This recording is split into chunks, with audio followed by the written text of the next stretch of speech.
अस्सलाम वालेकुम। आज हम स्टार्ट करेंगे माइकोलॉजी लिविंगस्टन का चैप्टर नंबर 47 बेसिक माइकोलॉजी। अब माइकोलॉजी होता क्या है? Mycology is basically the study of fungi, ठीक है ना। फंगस जो होती हैं ना, जिसमें यीस्ट मोल्ड्स वगैरह होती है, उनकी स्टडी को हम कहते हैं माइकोलॉजी।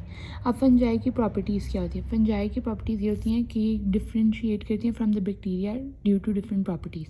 तो इनकी प्रॉपर्टीज़ क्या हैं कि ये यूकैरियोटिक हैं। यूकैरियोटिक मीन इनके अंदर वेल डिफाइंड न्यूक्लियस है, जबकि बैक्टीरिया जो है वो प्रोकैरियोट होता है, उनमें न्यूक्लियस वगैरह नहीं होता। इनके अंदर एक वेल डिफाइंड न्यूक्लियस है। इनके अंदर जो राइबोसोम्स हैं वो एटीएस का सब यूनिट है। इनके अंदर एंडोप्लाज्मिक रेटिकुलम भी प्रेजेंट है और माइटोकॉन्ड्रिया भी प्रेजेंट है। अब इनके अंदर जो सेल मेम्ब्रेन और सेल वॉल है ना, इसकी सेल मेम्ब्रेन एर्गोस्टिरॉल की बनी होती है, स्टीरॉल्स की मतलब बनी होती है।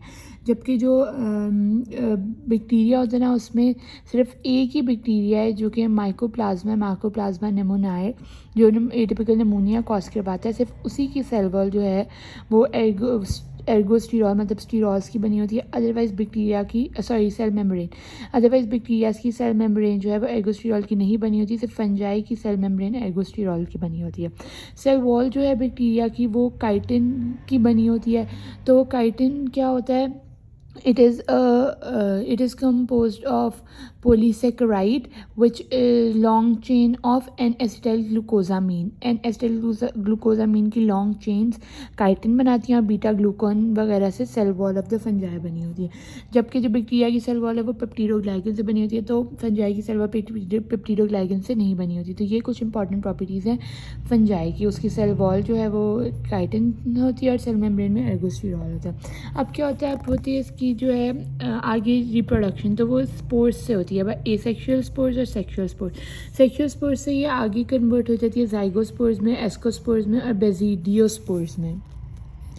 जो ज़ाइगोस्पोर्स है ना, वो इसी तरह जो होते हैं लार्ज स्पोर्स होते हैं विद थिक वॉल्स, जबकि जो एस्कोस्पोर्स है ना वो सैक्स के अंदर, एस्किस के अंदर प्रेजेंट होते हैं। और बेसिडियोस्पोर्स जो होते हैं ना वो on the tip of the pedestal, जिसको हम बेसिडियम कहते हैं ना, उनकी टिप के ऊपर प्रेजेंट होते हैं। अब जो इसके एसेक्सुअल स्पोर्स है ना वो कॉनिडिया है। कॉनिडिया आगे माइक्रोकॉनिडिया और मैक्रोकॉनिडिया में भी प्रेजेंट होते हैं। अब क्या होता है? हम कहते हैं कि फंजाई जो है ना हमारे पास दो तरह से प्रेजेंट होती हैं, एक यीस्ट और एक मोल्ड्स, ठीक है। यीस्ट जो होती है वो एसेक्सुअल बडिंग होती है उसकी, कि सिंगल सेल आगे आगे डिवाइड होती है। जबकि जो मोल्ड्स होते हैं ना वो होते हैं थ्रू हाइफी जो होते हैं ना, लॉन्ग फिलामेंट्स होती हैं जो कि मैट फॉर्म करती है, जिसको माइसीलियम कहते हैं। तो जो मोल्ड्स होते हैं ना वो आगे से हमारे पास लॉन्ग फिलामेंट्स मैट में कन्वर्ट हो जाती है, जिसको माइसीलियम, और जो हमारे पास हाइफी है ना वो सेप्टेट और नॉन सेप्टेट दोनों प्रेजेंट होते हैं, ठीक है। सेप्टेट हाइफी क्या होता है? मतलब इस तरह हाइफी प्रेजेंट है, सेप्टेट मतलब ये इस तरह अलग अलग। और नॉन सेप्टेट जो होता है जिसमें कोई अंदर वो नहीं होता और वो मल्टी न्यूक्लिएटेड होता है, उसके अंदर इस तरह डिफरेंट न्यूक्लियस होते हैं, उसमें भी कोई आगे डिफ्रेंशिएट नहीं हो रहा था। अब इसमें कुछ इंपॉर्टेंट बातें यही लिखी हुई हैं फंगस की, कि जो यीस्ट और मोल्ड्स हैं वो यूकैरियोटिक ऑर्गेनिज्म होते हैं, जबकि बैक्टीरिया प्रोकैरियोटिक है। यूकैरियोटिक मतलब इसके अंदर एक वेल डिफाइंड न्यूक्लियस होता है, इसके अंदर राइबोसोम्स एटीएस का होता है, इसके अंदर माइटोकॉन्ड्रिया, साइटोप्लाज्म, एंडोप्लाज्म रेटिकुलम वगैरह प्रेजेंट होता है। अब जो फंगस की सेल वॉल है वो काइटिन से बनी हुई है, जो कि पेप्टिडोग्लाइकन नहीं है बल्कि एक पॉलीसेकेराइड है जो कि N-acetylglucosamine की लॉन्ग चेन से बना होता है। और इसमें और भी पॉलीसेकेराइड होते हैं जैसे कि बीटा ग्लूकोन, डी ग्लूकोज, इस तरह। अब इसकी जो सेल मेम्ब्रेन होती है वो एर्गोस्टिरॉल की बनी होती है, जबकि जो ह्यूमन सेल मेम्ब्रेन जो होती है वो कोलेस्ट्रॉल वगैरह की होती है। अब जो होते हैं ना फंजाई, हमने कहा दो टाइप्स के होते हैं, एक यीस्ट एक मोल्ड्स। यीस्ट जो होती है वो ग्रो करती है इन अ सिंगल सेल जो कि एसेक्सुअल बडिंग से होती है, जबकि मोल्ड्स जो होते हैं वो ग्रो करते हैं थ्रू दी हाइफी, ठीक है ना, जो लॉन्ग फिलामेंट्स होते हैं जो फॉर्म करते हैं आगे जाके माइसीलियम। अब जो हाइफी होते हैं वो सेप्टेट भी हो सकते हैं और नॉन सेप्टेट भी होते हैं। सेप्टेट में जो है ट्रांसवर्स वॉल्स होती हैं, ऐसे मतलब चलती चलती ट्रांसवर्स वॉल्स होती हैं, जबकि जो नॉन सेप्टेट होते हैं उसके अंदर मल्टी न्यूक्लिएटेड होते हैं, और ये जो होते हैं ना थर्मली डायमॉर्फिक होते हैं, कि मतलब कि टेम्परेचर चेंज पे ना ये अपना स्ट्रक्चर चेंज करते हैं, फंगस जो होती है, ठीक है, कि डिफरेंट स्ट्रक्चर होता है डिफरेंट टेम्परेचर्स पे, अकॉर्डिंग टू टेम्परेचर ये अपना वो चेंज करते हैं स्ट्रक्चर। अब ये जो है फंगस वो ऑब्लिगेट एरोब्स है, मतलब they can grow on the oxygen, मतलब जैसे जब इनको फुल ऑक्सीजन हो तब ग्रो कर सकते हैं। और फैकल्टेटिव एनारोब की मतलब in the presence as well as in the absence of oxygen, कि उसमें से ऑक्सीजन हो या ना हो दोनों तरह ग्रो। लेकिन ऑब्लिगेट एनारोब्स नहीं, मतलब फुल खाली अगर बगैर ऑक्सीजन है ना एनारोब, कोई ऑक्सीजन प्रोवाइड ही नहीं, फिर नहीं ग्रो करते। दे आर ऑब्लिगेट एरोब्स या फैकल्टेटिव एनारोब्स, ये ऑब्लिगेट एनारोब्स नहीं है। अब जो इसकी सेक्सुअल रिप्रोडक्शन है उसमें जाइगोस्पर्म्स, एस्कोस्पर्म्स या बेसिडियोस्पर्म्स हैं। जाइगोस्पर्म्स में वही लार्ज थिक वॉल्स हैं। एस्कोस्पर्म्स में सैक्स में प्रेजेंट हैं जिसको एस्कस कहते हैं। बेसिडियोस्पर्म्स में पेडिस्टियल की टिप पर, पेडिस्टियल जिसको हम बेसिडियम कहते हैं, उसकी टिप पर प्रेजेंट होते हैं। तो ये इसकी कुछ बातें आ गई। अब इसको आगे देखते हैं हम कॉनिडिया, जो कि हमने कहा था कि एसेक्सुअली आगे जो है वो एसेक्सुअल स्पोर्स होते हैं कॉनिडिया। कॉनिडिया माइक्रोस्पोर्स और माइक्रोस्पोर्स होते हैं। ये आगे से 4 और में डिवाइड होते हैं, जिसमें आर्थ्रोस्पोर्स हैं, क्लेमाइडोस्पोर्स हैं, ब्लास्टोस्पोर्स हैं और स्पोरेंजियोस्पोर्स हैं।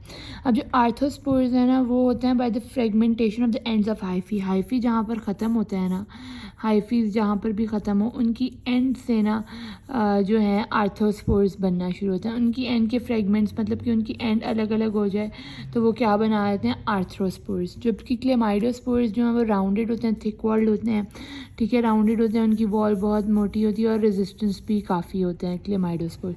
जबकि जो ब्लास्टोस्पोर्स हैं वो बडिंग प्रोसेस के थ्रू, मतलब कि एसेक्सुअल रिप्रोडक्शन जैसे कि यीस्ट नहीं करी थी, बडिंग से एक मतलब बन बन के ब्लास्टोस्पोर्स वो होते हैं। अब स्पोरेंजियोस्पोर्स क्या होते हैं, which are form within a sac, जो कि एक सैक के अंदर फॉर्म करते हैं। अब इसकी पैथोजेनिसिटी में क्या है, पैथोजेनिसिटी में क्या है, ये है कि रिस्पॉन्स, जब भी कोई इन्फेक्शन होता है ना, फंगस का इन्फेक्शन, जब भी कोई फंगस इन्फेक्ट करता है, फंगस आता है बॉडी में, तो वो ग्रैनुलोमा की फॉर्मेशन करवा देता है। अब एक ग्रैनुलोमा फॉर्मेशन जो है वो क्या होता है, वो एक सेल मीडिएटेड इम्यून रिस्पॉन्स होता है। कि मतलब जब आपके फंगस ने एंटीजन, फंगस आपकी बॉडी में आया, उसने एंटीजन प्रोवाइड किया तो उसके अगेंस्ट इम्यून कॉम्प्लेक्सेस बने और उसके अगेंस्ट जो है वो ग्रैनुलोमा, सेल मीडिएटेड रिस्पॉन्स ने ग्रैनुलोमा फॉर्मेशन करवा दी। उसमें न्यूट्रोफिल्स भी बाहर निकल आ जाते हैं। और फंगल डिजीज़ जैसे कि फंगल डिजीज़ जैसे कि एस्परगिलोसिस वगैरह, स्पोरोट्राइकोसिस, उसमें न्यूट्रोफिल्स वगैरह भी बाहर निकल आ जाते हैं। अब क्या होता है कि हम इसको ना टेस्ट कर सकते हैं फंगस की सेंसिटिविटी, वो hyper sensitivity, delayed hyper sensitivity skin test के थ्रू टेस्ट करते हैं। किस तरह कि हम फंगस की एंटीजन का इंजेक्शन लगाते हैं, तो अगर तो वो पॉजिटिव होता है ना, तो वो हाइपर सेंसिटिविटी स्किन रिएक्शन की वजह से ना इंट्राडर्मली, मतलब स्किन के अंदर हम इंजेक्शन लगाते हैं, तो अगर पॉजिटिव होता है ना, मतलब अगर फंगल एंटीजन हमने डाली और उसके अंदर पहले ही फंगल की एंटीबॉडीज़ बन चुकी हैं, पॉजिटिव टेस्ट है, हमारे पास हाइपर सेंसिटिविटी हुई है, थोड़ी सी इन्फ्लेमेशन वगैरह हुई है उस जगह पर, तो हमें पता लग जाता है पॉजिटिव स्किन टेस्ट है, जिसकी वजह से हमें पता लगता है कि पहले जो है ना इसको फंगस का एक्सपोजर हो चुका है, क्योंकि एंटीबॉडीज़ बन चुकी। जब हमने एंटीजन डाली तो अगर डिलेड रिएक्शन हुआ, कोई इन्फ्लेमेशन वगैरह हुई, तो हमें उससे क्या पता लगा कि इसके अंदर एंटीबॉडीज़ बन चुके हैं। मतलब इसके अंदर अभी करंट तो नहीं हम कह सकते कि फंगस का इन्फेक्शन है कि नहीं, लेकिन ये हमें पता है पास में कोई फंगस का इन्फेक्शन हुआ था जो कि ठीक हो गया हुआ है और उसके अंदर एंटीबॉडीज़ बन चुकी हुई हैं। लेकिन जो है ना कुछ इम्यूनो कॉम्प्रोमाइज पर्सन में ना नेगेटिव टेस्ट भी आ जाता है, ठीक है। अब इसमें फंगल की कुछ टॉक्सिन्स और एलर्जीज़ हैं। टॉक्सिन्स में मायोटॉक्सिकोसिस है, जो कि टॉक्सिन्स इंजेस्ट करने की वजह से होता है, और एलर्जीज़ फंगस के स्पोर्स की वजह से होती हैं। अब जो लैब डायग्नोसिस है ना, उसमें इसकी 4 मेथड हैं फंगस की लैब डायग्नोसिस में। एक तो है डायरेक्ट माइक्रोस्कोपी एग्जामिनेशन, तो उसमें भी डिफरेंट टेक्निक्स होती हैं। जबकि जो हमारे पास बैक्टीरिया की लैब डायग्नोसिस में माइक्रोस्कोपी थी ना, उसमें ग्राम स्टेनिंग थी। तो इसमें ग्राम स्टेनिंग होती है, लेकिन सिर्फ कैंडिडा एल्बिकन्स में होती है ग्राम स्टेनिंग, बाकी किसी फंजाई में ग्राम स्टेनिंग नहीं होती। तो कैंडिडा एल्बिकन्स में ग्राम स्टेनिंग क्यों नहीं, क्योंकि ये हमारी बॉडी के नॉर्मल फ्लोरा में प्रेजेंट होता है कैंडिडा एल्बिकन्स, इसी वजह से इसमें ग्राम स्टेनिंग होती है। अब कल्चर ऑफ द ऑर्गेनिज्म लेके उसका कल्चर कर सकते हैं एगर में, वो PCR कर सकते हैं, पॉलीमरेज चेन रिएक्शन, और सेरोलॉजिकल टेस्ट कर सकते हैं एंटीबॉडी टाइटर के through.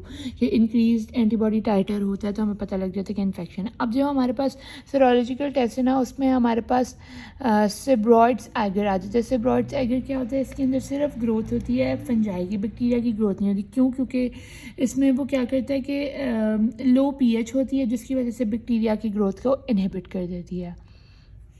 That's all for chapter basic mycology.